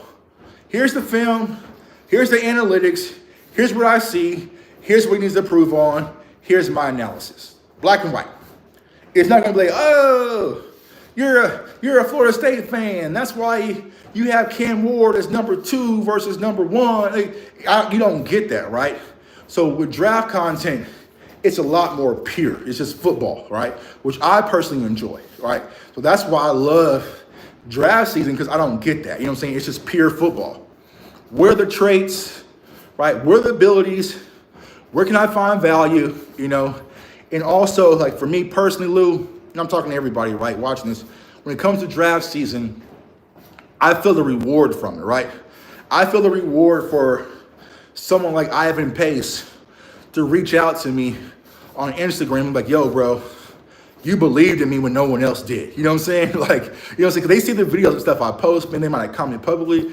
Like, to get hit up by Ivan Pace, they'd be like, thank you, man, because you believe me. You know what I'm saying? Like, I believe, you know what I'm saying? Like, or like even like Jalen Tolbert, right? Like even with Jalen Tolbert, even though he scored yesterday, got the only touchdown, playing through injury, you know, I get that sense of reward. Or Jalen Tolbert's like, yo, Tuck, like, you believed in me. You know, I believed in Jalen Tolbert from the first moment I saw him, you know?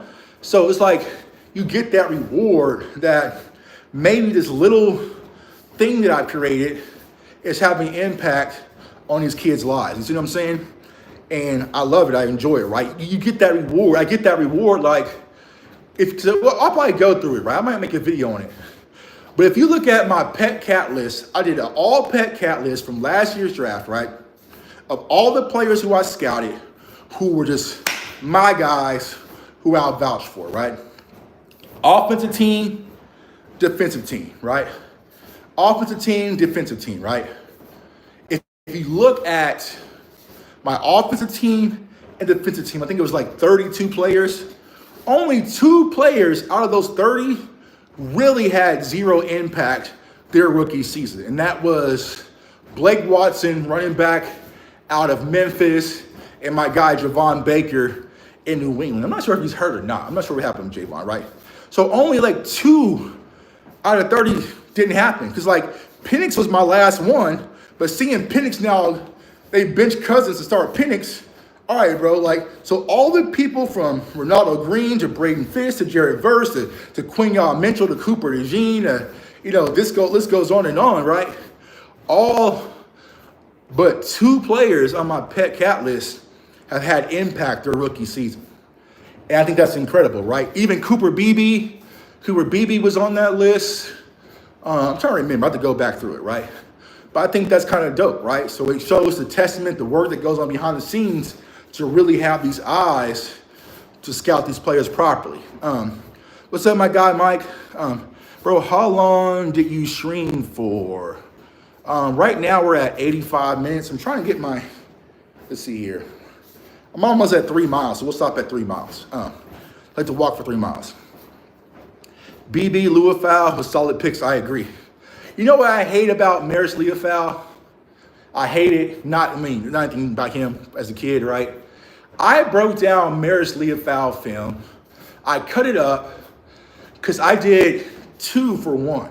I broke down film on Maris Leufau and his counterpart, JD Bertrand in Notre Dame, right? So I broke them both down, cut it up, recorded it, uploaded it, but it never got posted. It never got posted at all. And then I did a sweep on my computer, which, I cleaned up all my files after draft season with so much film, right? And deleted it. And I was like, I was looking for my Maris Leufau because I know that I uploaded the Maris Leufau film, but for some reason YouTube didn't fully upload it, so it paused it, right? And then I didn't have the actual file anymore to upload it, man. But I like Maris Leufau coming out of Notre Dame last year. Travis Hunter would fit well on the Cowboys, man. Them Travis Hunter dreams are gone. Micah Parsons ruined that. Micah Parsons sniped all of our Travis Hunter dreams, you know what I'm saying? When he came back. But salute to Micah Parsons. Yeah, but we're not getting Travis, so there's no way 15. Oh, hell no. Hell no. I don't think there's going to be one team that passes on Travis Hunter, right? And I will say this about Travis Hunter, because we'll do the film on him because he's just fun. I just love him as a player, even though Travis Hunter screwed me, right? As a Florida State fan. So I've been watching Travis Hunter since high school, you know what I'm saying? Because I thought we got the one, right? Watching Travis Hunter since high school. His family went to Florida State. He took the photo, officially signed to Florida State. It was good. Life was good with Travis Hunter, right? As a Seminole. And all of a sudden, Prime swiped him away, man. Prime's it's like having a baddie at the club. You finally get to talk to her. She's dancing with you.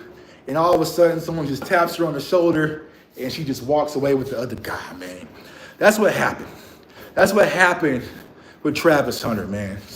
But Travis Hunter's phenomenal. I've been having this battle, this talk. Is he a wide receiver? Is he a corner? Is he a corner? Is he a wide receiver? Full transparency, y'all. I love the kid at both. I love Travis Hunter at both. Like, when we get to the film, the traits that he has at corner, the IQ that he has at corner is top notch. But the ability that he has at wide receiver is just incredible, y'all. So it's I don't know, but I feel like if he goes to the Patriots, who have the #1 pick right now, he's a wide receiver, right? He's a wide receiver. He fits that. But damn, you could have Christian Gonzalez on one side, Travis Hunter on the other. You know what I'm saying? I don't think you can play him dual sides. I don't think he's not going to be able to do it at the NFL level. I don't care how talented he is. It's just too valuable of an investment to do that.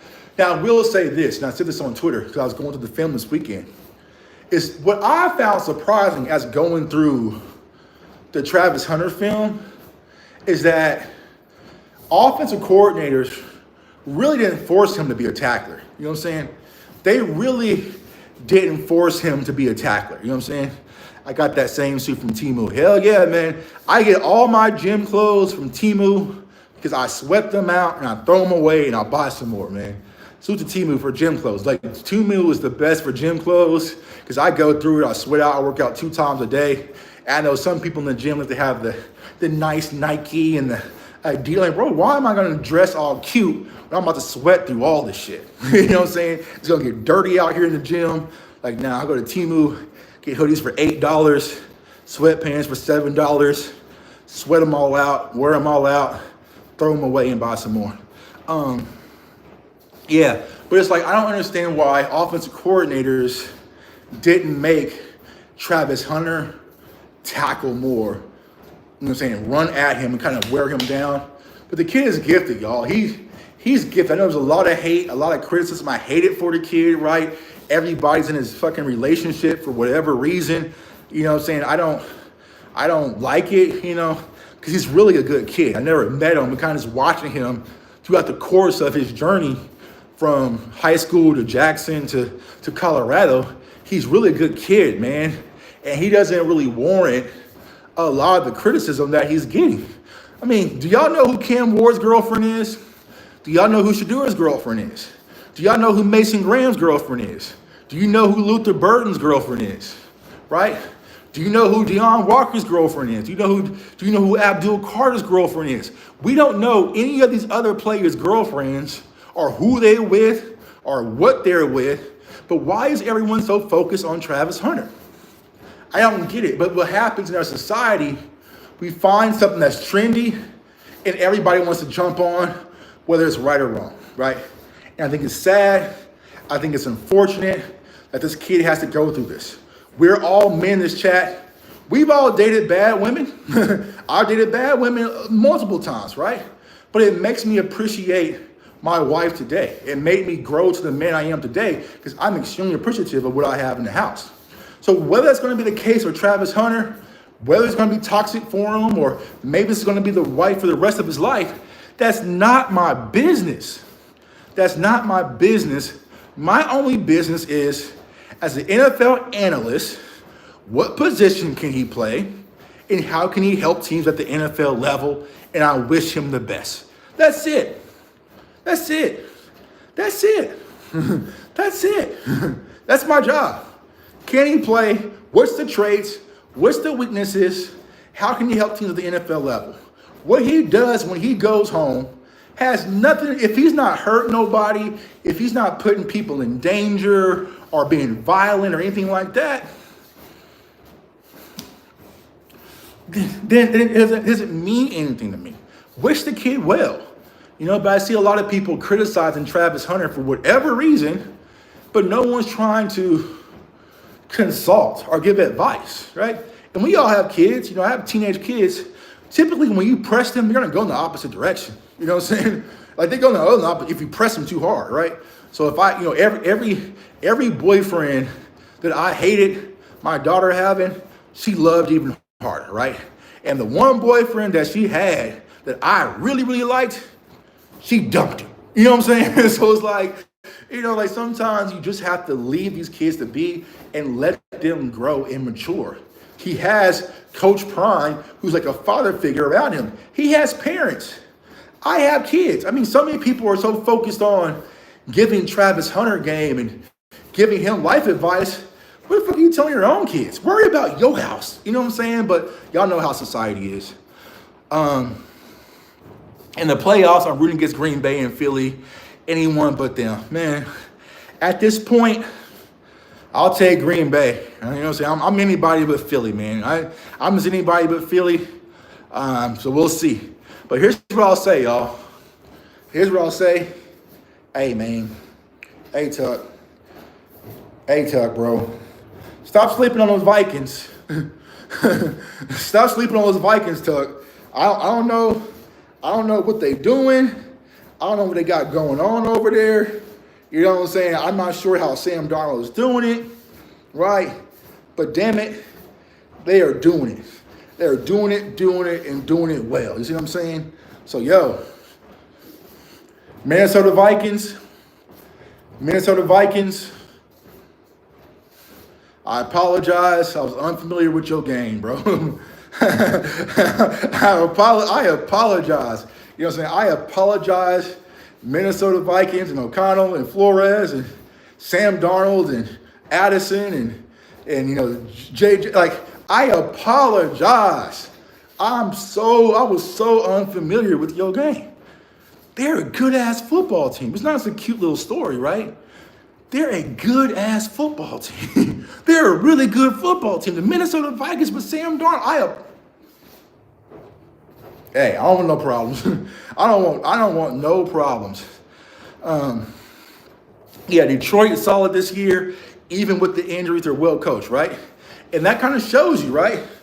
Look at the Minnesota Vikings, y'all. They are a night and day difference team this year. But they have, let me ask y'all this, right? When is the last interview have y'all heard from the Minnesota Vikings owner, right? When have y'all heard the Minnesota Vikings owner speak on anything?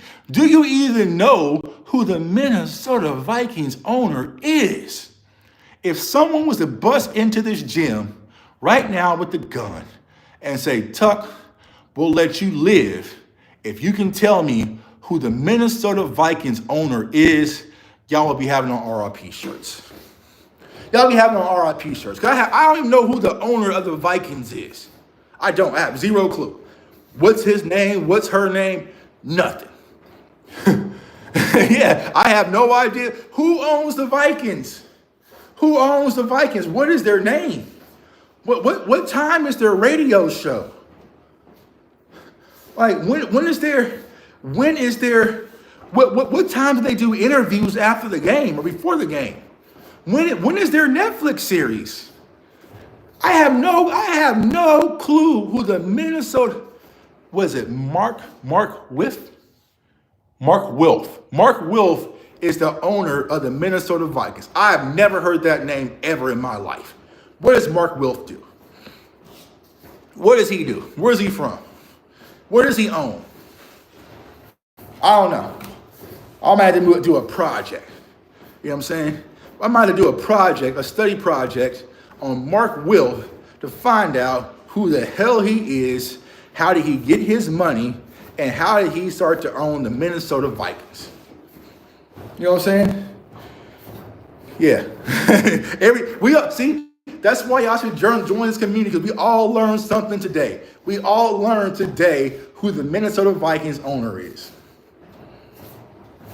We don't see a Netflix series. We don't see him all in the videos, all in the press conference. I couldn't pick that man out of a lineup. I have zero clue what he looks like, how old he is, where he's from, what his voice sounds like. Nothing. He stays out the way and lets football people do football things. And just go be rich. Just go be rich. That's it. Like I said, here in Kansas City, Clark Hunt, you only see Clark Hunt pop out once on occasion at the Super Bowl. I seen him once at a dinner that I had, and then he joined us on the radio station. Clark Hunt, he don't do nothing here in Kansas City. He has a GM, he has Andy Reid, he has Pat Mahomes and Travis Kelce. All right, y'all go do that, right? I'm gonna go over here and do rich people stuff. And if y'all need me, just call me down. I'll come grab the Super Bowl trophy and hand it back to you, coach. You know what I'm saying? I ain't got time to be all, I ain't got time. You know what I'm saying? I ain't got time. What do you think about the Commanders clinching the playoffs? I told everyone that if you go and check the Roundtable Sports show, so it's the NFC East channel, I told everyone preseason that the Commanders was going to make the playoffs. Funny thing about that, Commanders fans even said, yo, Tuck, you tripping. They're like, oh, hell no. Like, we're going to be good, but we're not going to be that good. I knew the Commanders were going to be good because, one, I knew what Jaden Daniels was coming out, and I also knew what Dan Quinn is as a coach, right? So I knew the Commanders were going to be a playoff team. Where I got the X was I had 3 playoff teams coming to the NFC East, and, of course, my team is the one that fumbled and dropped the ball. See what I'm saying? But, yeah, I'm not surprised. CFO, time to call out Parsons. I'm tired of whining Parsons. He cries at the reporter for saying he did nothing. I'm sorry, double move Diggs. Nah, bro, we're not going to do that, Brian. That is low ball hanging fruit zombie creation.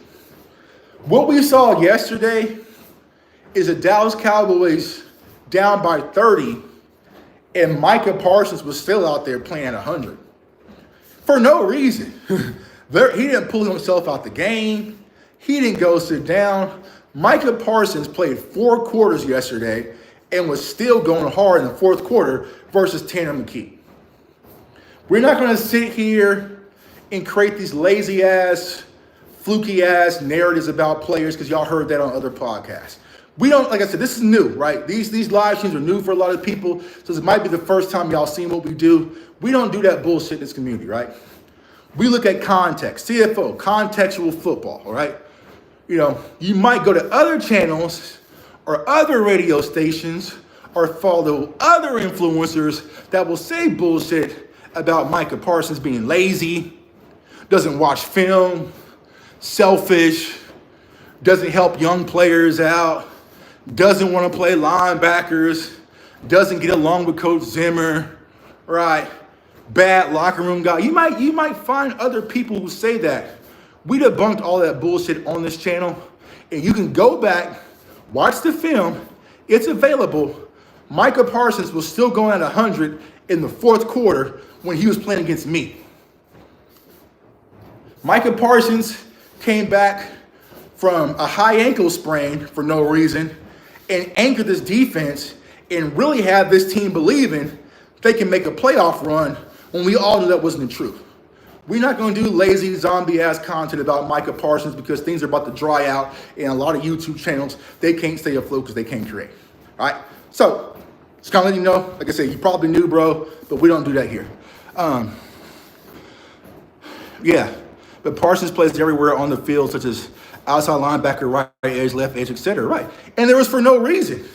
He literally should have been sitting yesterday after halftime. You know what I'm saying? He shows nothing. I watch guys do better than him. You think he deserves a big bag? I don't. He throws his head coach under the bus. He says he never did that, right? So once again, lazy content. We're not doing that. What would happen if every team tied at the same score? I don't know. I think there was something yesterday, right? Oh, it was the Broncos game, right? The Broncos game where all they needed to do was either win or tie, right, to get to the playoffs, and they still lost to Joe Burrow. So it's gonna be interesting, right? So I'm gonna ask y'all this before we dip, right? So we're almost at 3 miles, right? If you are the Chiefs, right? Oh, let's say, okay. So let's say, all right, let's Cowboys it. You know what I'm saying? It's Cowboys channel, right? You know, let's say the Cowboys, we clinched the home field advantage throughout the playoffs, right? Hooray, right? It would be nice, right?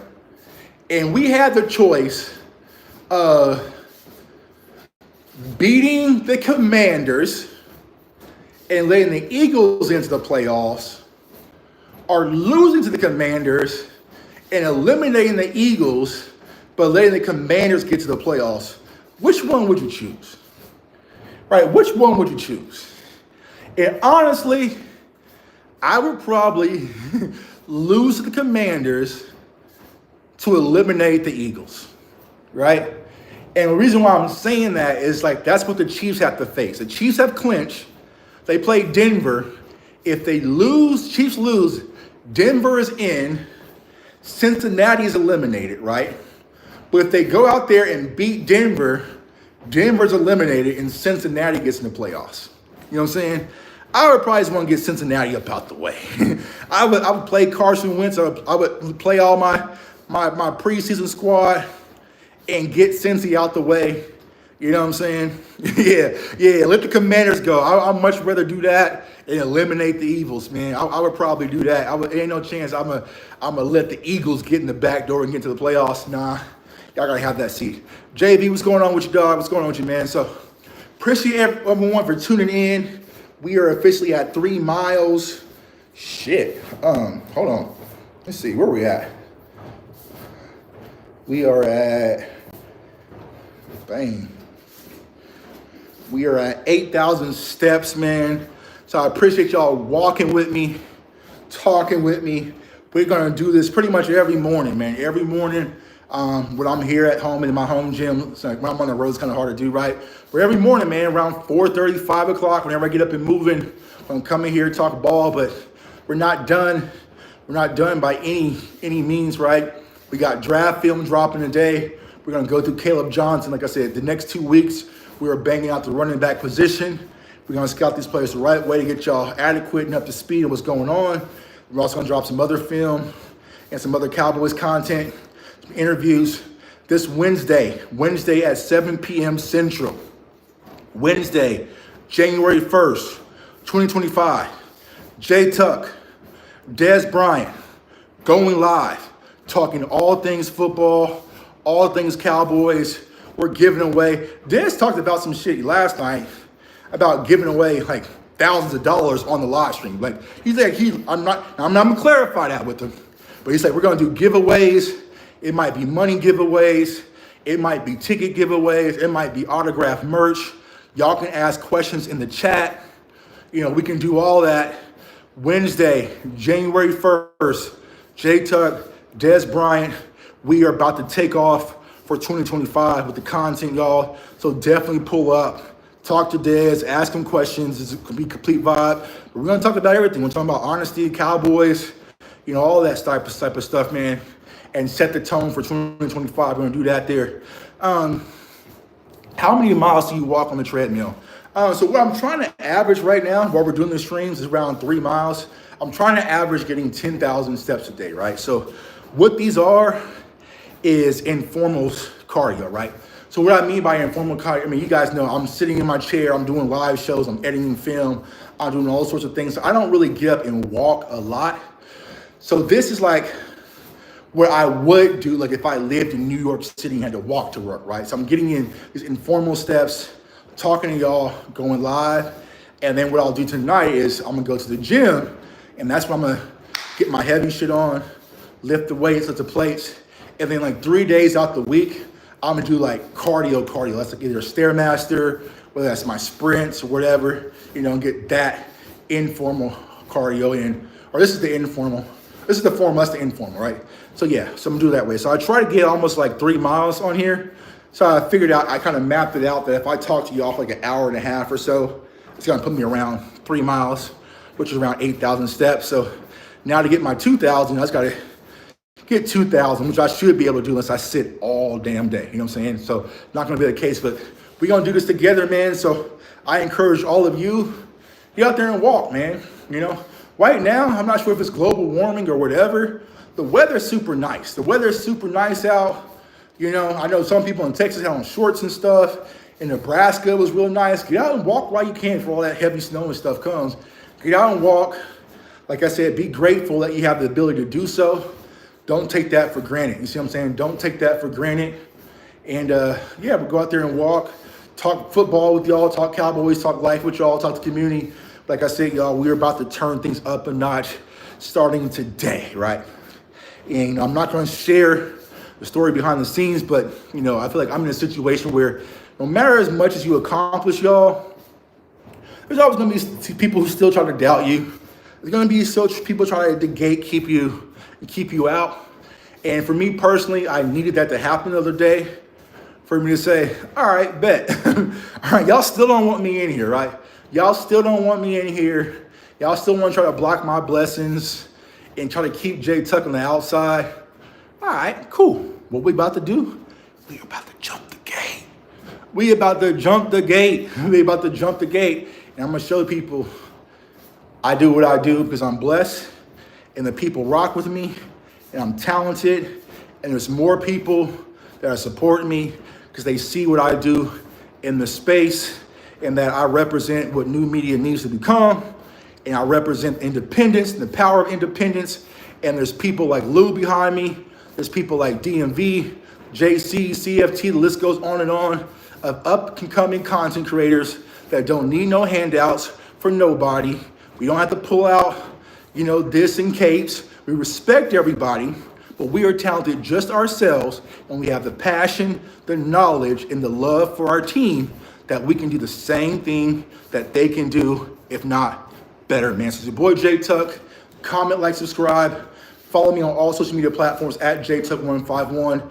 Turn on that notification bell. Bangers are dropping nonstop. Don't miss out. And like I said, Wednesday, 7 p.m., J-Tuck, Des Bryant.